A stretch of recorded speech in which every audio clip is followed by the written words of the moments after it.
shut up.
I've been working, I think, with the greatest group of people to plan this that you could find.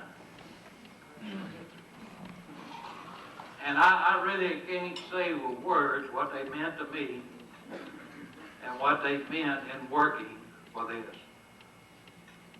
And I'm going to ask them to stand.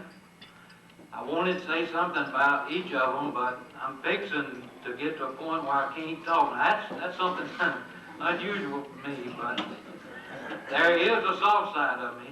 And when you get talking about people you learn to love, that have meant so much to you, you know, it gets, sometimes it's hard to say what you want to say. Kathy Robinson, would you please stand? Elaine Fennell, Jack Siebert, Gary Irvin, Buddy Allen. Sly's not here tonight.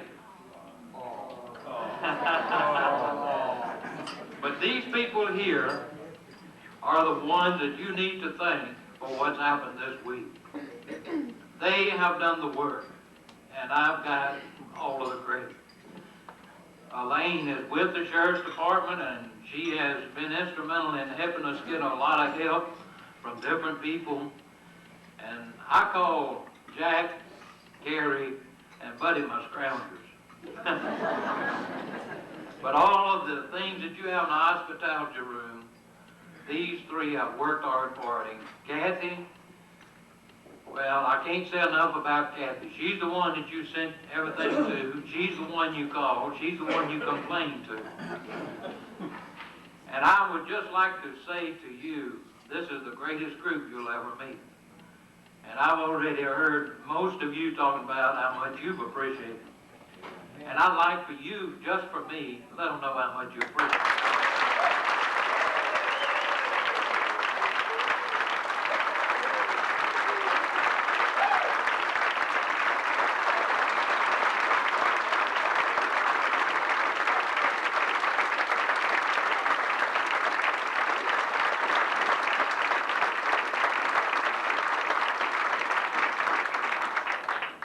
Don't overdo it. I got to live with it.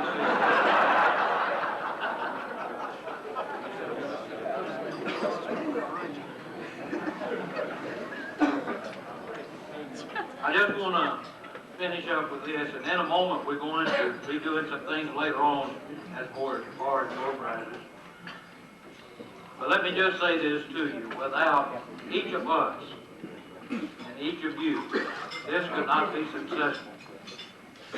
ICPC became very dear to my heart in 1983. That's when I made my first conference in Asheville, North Carolina.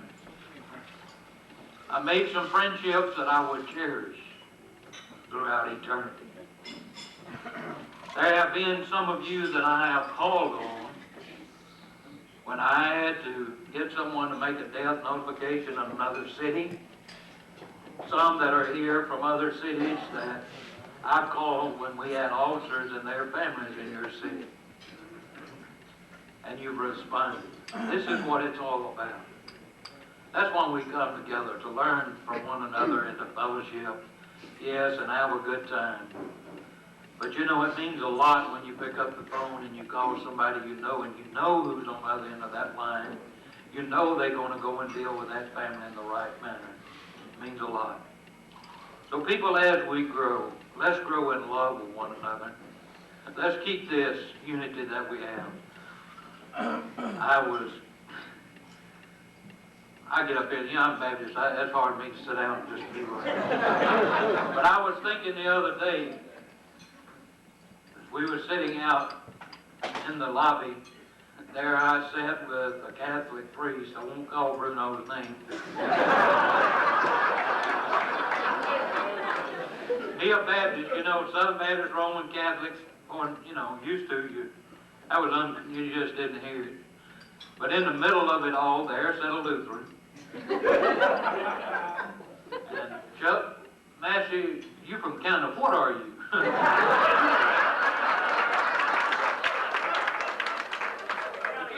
I was sitting there, and I'm serious. I was thinking, you know, this is something. We're all different denominations, and we were sitting down having a good time. Let's just close with this thought. People, I believe with all of my heart and soul, if this country is ever going to be what it ought to be again, we as God's people have got to get together. And we've got to quit battling each other because I'm not going to preach, but I'm going to say what's on my heart. But we need to quit battling one another over denominational titles. We've got one Creator. So I urge you, let's glorify Him. Thank you for coming to Mobile and letting us have a good time. We've enjoyed it. And we'll give you something in a few minutes to show some appreciation. Thank you.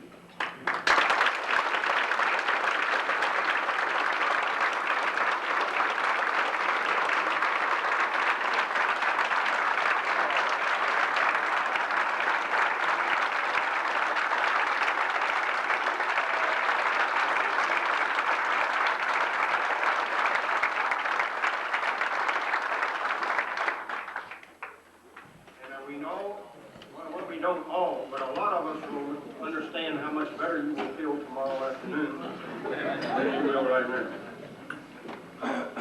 Our guest speaker, who is a great philosopher, Levi Littleton, didn't show up tonight.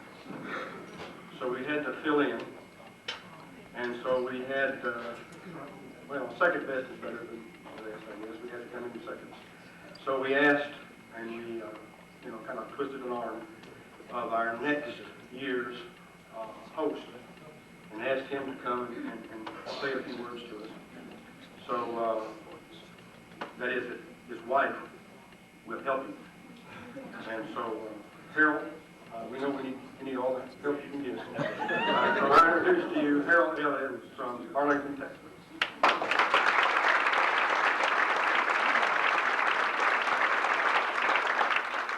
Thank you. He said that just like it's the truth, didn't he? I love what Brother Bob said about the denominational unity.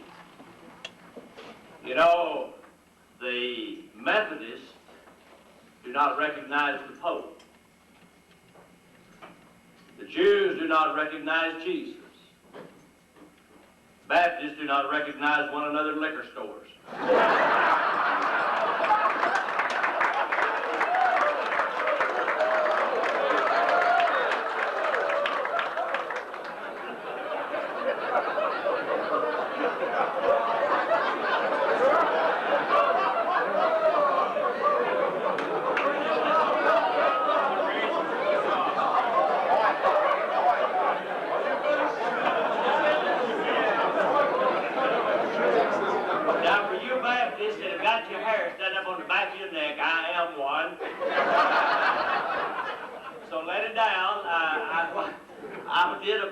One night, and a little gray-haired lady came up to me afterward, and I said quite a number of things about Baptists.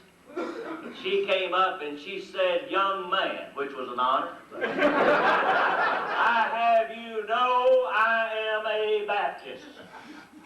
And I said, "Ma'am, congratulations. So am I." She said, "Well, that's all right."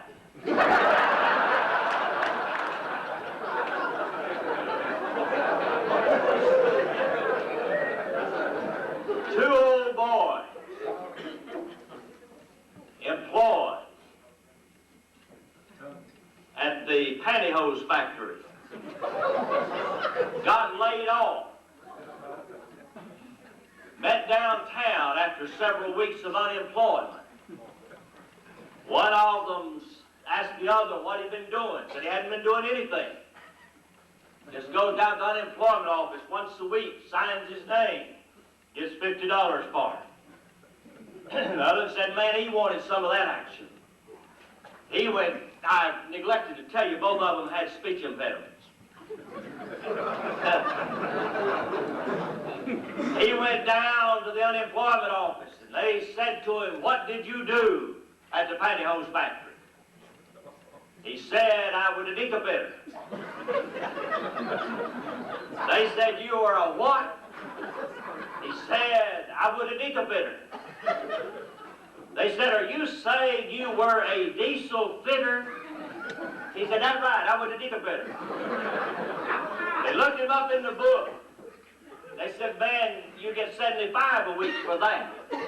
Tickled him to death. He went back and told his buddy. Now his buddy's upset because he gets 25 more than him. He goes down to complain.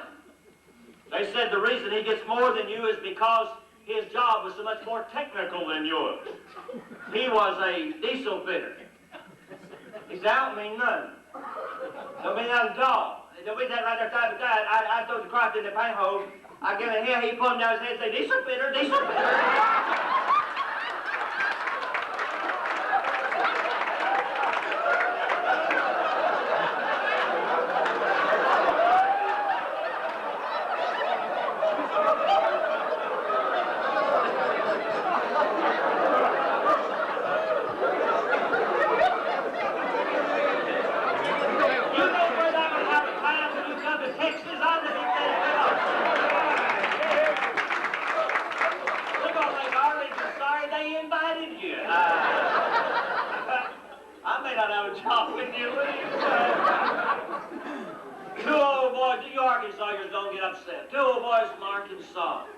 Got their draft notice. They went down to Little Rock for their examination. They had on bibbed overalls. They had on Brogan shoes. They had on those gray socks with the red toes in them. That's the other kind. Yeah. They got out there. They called the first one in. They said, "Take off your breeches." He did. They noticed he was wearing a truss. He had a hernia. They examined him a bit. They took his card and wrote on it, M.E. Said, put your britches back on. He said, what does that mean? They said, what? He said, that you wrote. What does that mean? They said, oh, M.E., that means you're medically exempt. Go ahead and put your britches back on. He said, what does that mean? They said, it means you're medically exempt. You have a hernia. You wear a truss. You'll be no benefit to us. Put your clothes back on. We're done, finished, through. You're not going to the army. Go home. We don't want you. Get out. Tickled him to death. Didn't want to go anyhow. He goes out and tells his buddy. His buddy said, I don't want to go neither. Let me have that thing.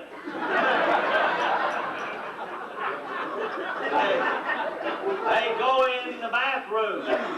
He takes it off, his buddy puts it on. He goes in. Go through the same process. Buddy goes in there, takes his britches off. They look at him. They notice his hernia or notice his truss. They write on his card, M.E.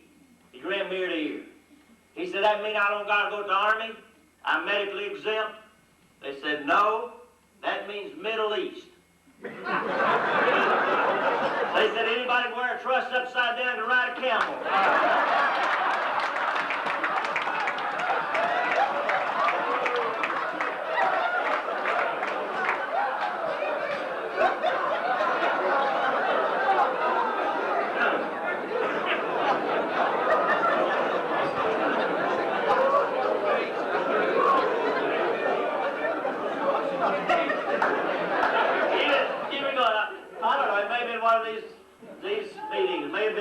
Somewhere where I heard somebody tell about the $1 and the $20 bill that met came off the press. Was that one of these meetings?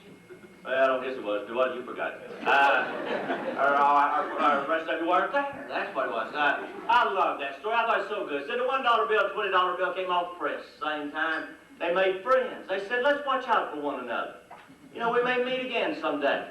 Sure enough, 5 years later, down in New Orleans, they met in a cash register. $1 bill asked the 20, how's everything been going for you? Oh, he said, great, marvelous.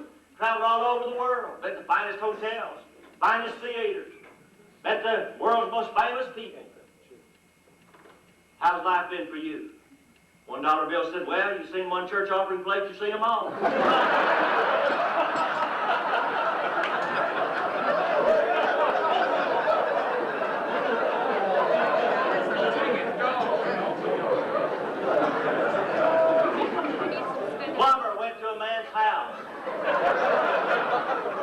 Knocked on the door.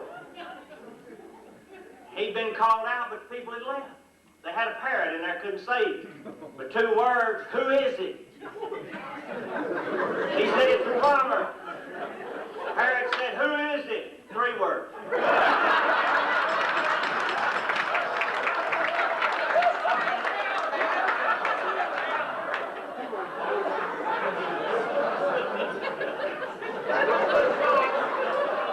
Room rate 73 instead of 74 in Texas. Don't worry about that. Knocked the second time. Parrot said, who is it? He said, it's the plumber. Parrot said, who is it? He said, it's the plumber. And with that, he grabbed his heart, and he fell over and died right there on the doorstep. Man across the street saw him come running over there. Sure enough, the man's dead. Called the cops. Here they come. Code 3. Officer jumps out and runs up there, gets down there, feels of his neck, feels of his pulse, got no pulse. He said, who is he? The parrot said, it's the plumber!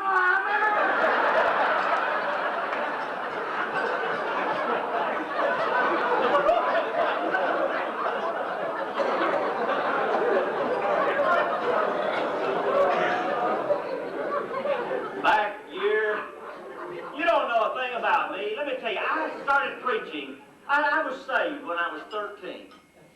I started preaching when I was 14. I started pastoring when I was 16. Married Norma the day of 17. Became a father when I was 18. Had my teeth pulled when I was 24. No reason in the world for any of that. Just happened.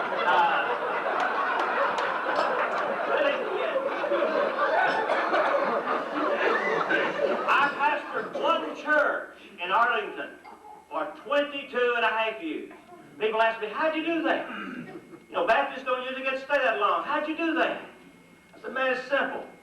Two-pronged philosophy. All you got to do. It pays to be married to a good pianist. Now, a Baptist church, I don't know about some of the rest of you, but a Baptist church will keep a lousy pastor before they'll give up a good pianist. They got me at least 11 years out of it. Second thing, you got to convince them it's easier for them to move their furniture, or them to move their letter than me to move my furniture. I got away with that for 22 and a half years. Finally got that church down to a size where to handle it. And we agreed it was time for me to go. So I went to the police department for self-protection. Been there for the last almost 9 years now. What a wonderful time. But I want to back up something. He said Levi Littleton was not going to be here. He is going to be here too. He's outside waiting. And most of you don't have the foggiest notion who Levi Littleton is. He is an alter ego of Harold Elliott. And I'm the only person that I know who ever walks out on his own banquets. Now, so I heard someone say one time that if all after-dinner speakers were placed end to end, the world would be a lot better off. And I tend to kind of agree with that. I know how it is, but I'll be here in a little bit. But I just want to tell you that, and I'll tell you a little bit more about it in a moment. When I said that when I was 24, I had to have all my teeth pulled. And I know that that's not necessarily what you came to this banquet to hear. But you did, sweetheart. So there's somebody here got some class. I went to my dentist. Let me tell you something about dentists. Those people, they are trained. They're trained in modern and antiquated methods of torture. They really are. And they're shrewd dudes, let me tell you. Did you ever notice that a dentist never pulls a tooth? Dentists always extract teeth. I raised 3 children. I can't remember ever having said to one of them, come in here, let me extract that tooth. Pulled a lot of them, but never extracted. Our daughter works for dentists, has for years. And she come home talking about how many extractions they have. And I wondered, why is it dentists they always extract? Looked it up in the dictionary and found that one of the meanings of the word extract is, quote, to remove something over the objection of another. Nobody ever gives them up willingly. You've got to take them away. Well, I went in, and my dentist did to me what dentists do to people. They begin by humiliating you. They put a bib, like a little baby. And then the nurse comes in, puts that bib on you, and she lets the doctor know that she's now got you fully embarrassed. He comes in, and he says what seems to be the problem. You point from the outside. He takes an iron rod, sticks it down in a tooth, and twists it. And while you are rising toward the ceiling, he has the unmitigated gall to ask you, is that the one? Now, he knows it is because he broke it. By the time you have landed back in that chair, he's got a needle ready for you. And in a God-fearing, self-respecting position, gives you a shot. He'll take a needle, plunge it into the anatomy, inject the fluid, pull the needle out. That's all there is to it. But not a dentist. He'll operate like a jackhammer. Boom, boom, boom, boom, boom. And not until he's satisfied that you're sufficiently injured will he leave the room. And he will leave the room. But he'll come back. When he comes back, he got a look of glee on his face. And he'll say to you, is it dead yet? I like the way they do that. Is it dead yet? Pinch you on the cheek. Nobody I know of loves anything dying more than an undertaker, I suppose, than a dentist. Now, we are somewhat theological here, and I want to ask you a question. Did you ever wonder, think about this now, did you ever wonder what an undertaker prays for when he visits a sick friend in the hospital?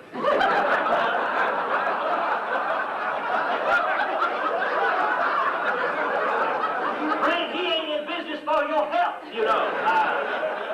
If you live, he lost money. And you know God is committed to answering prayer. What if he prayed for better business before you prayed for better health? That is spooky, I'm telling you. Back to the dentist.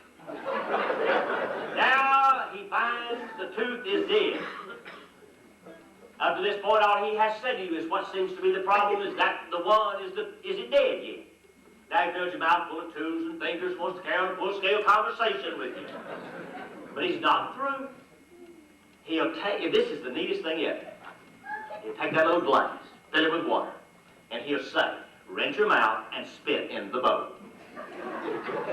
Ladies and gentlemen, it's only been a matter of minutes since he pronounced your mouth dead. Now you tell me how in the name of heaven a dead mouth going to rinse and spit in a bowl? Can't do it. So he's going to watch you dribble all over the floor. He'll enjoy every minute of it. That's what my dentist did to me. Put my new teeth in right then. By the way, he left 4 in the bottom. He said that was to hold in the partial. No truth to that either. They leave 4 in the bottom, so when times get hard, they got something to fall back on. Put the new ones in. He said, don't take them out for 5 days. If you do, you may not get them back in. 5th day came, I went in the bathroom, stepped up in front of that mirror, did an unveiling routine, looked at myself and said, that's the ugliest thing I've ever seen in my life. Called Norma. We did this thing together, you know. Called her. She came in, took a look. She agreed. I said, if I gotta wear them, I want to know something about them. I've learned a number of things. I'm not going to take your time to tell you all of it. But I will tell you this. I have learned that dentures are not as bad as most people think they are. I believe I can say this without fear of contradiction, that once you have worn dentures, you will never again go back to your natural teeth.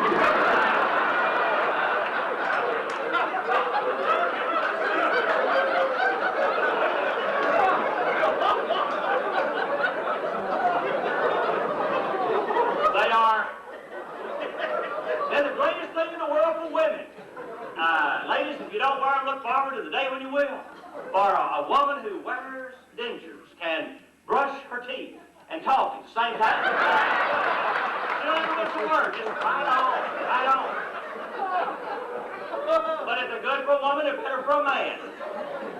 Now, you poor fellas who still have your natural teeth, when you go to kiss your wife, the very most you can hope to accomplish is to cover just the perimeter of her mouth. Honey, if he ain't got them and you ain't got them, you better check out where he has been.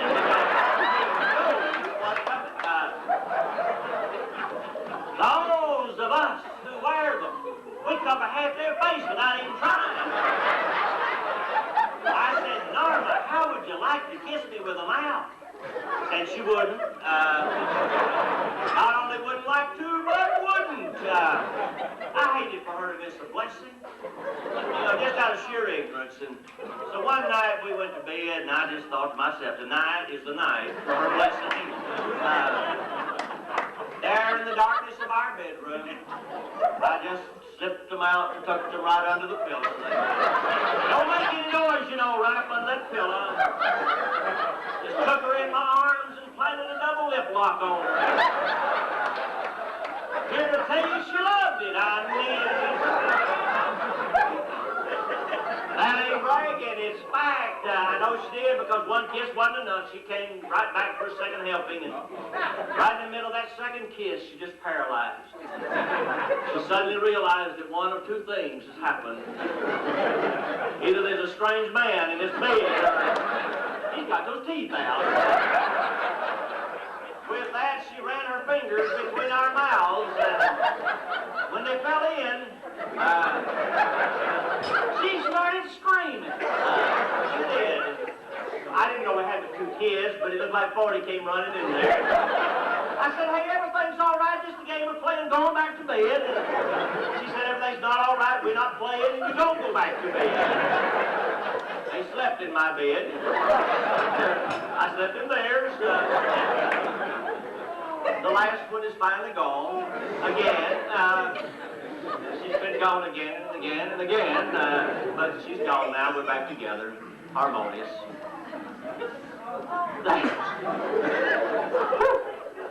Y'all are great. I'm telling you, you really are.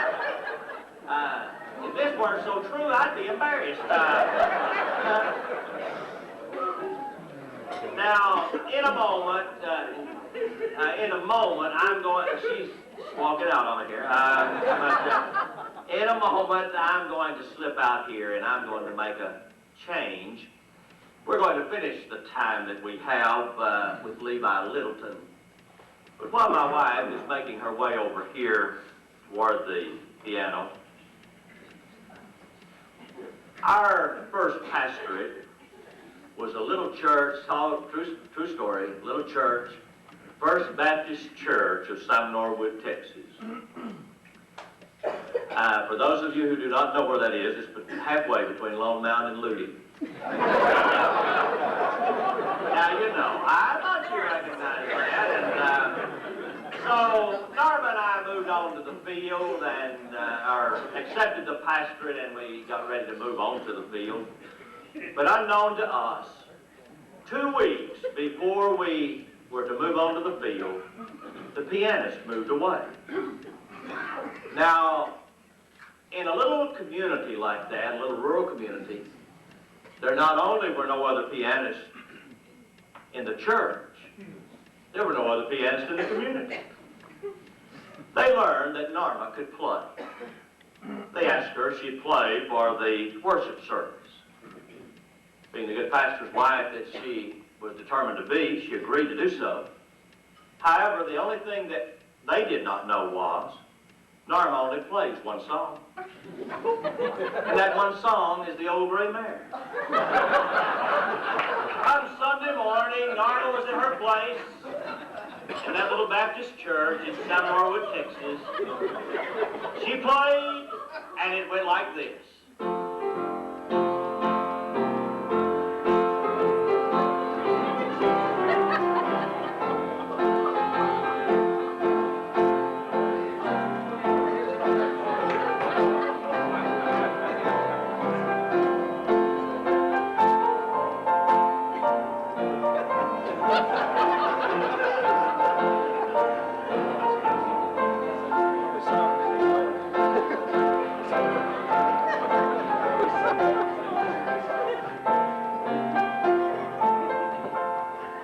Wouldn't that make you want to take it off? Well, there was a young couple in our church. They'd been dating quite some time. Their courtship led to marriage. They asked me if I'd perform their wedding. Told them I would. They asked Norma if she'd play. She said she would, and she did, and it went like this.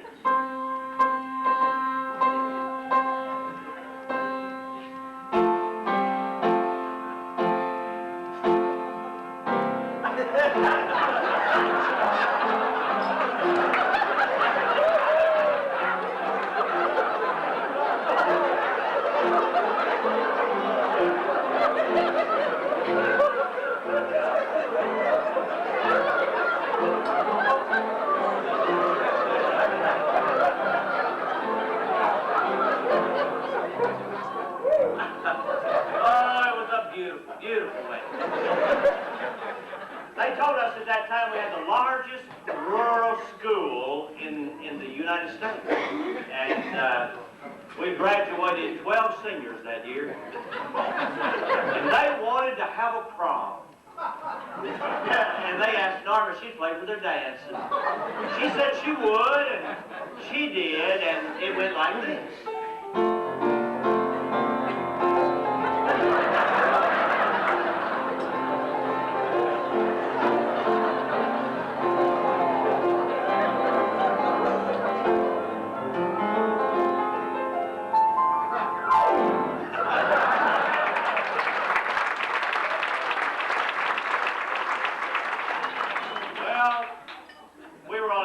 Church about a year and a half, and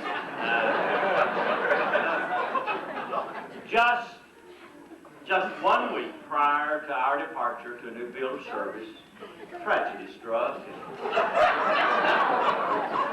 Chairman of the deacons passed away. They asked me about officiating, and I told them I would. They asked Norma if she did, and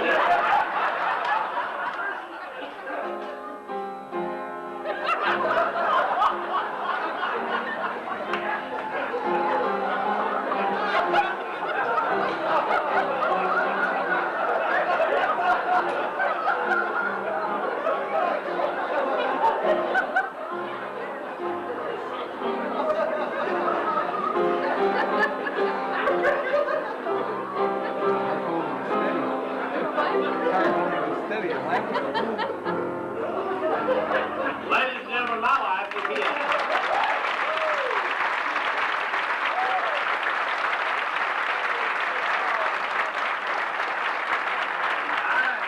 I'm going to slip out. I'm going to make a very fast change. When I come back, we're going to finish what little time we have left with a friend of mine, and I hope a friend of yours, Levi Littleton.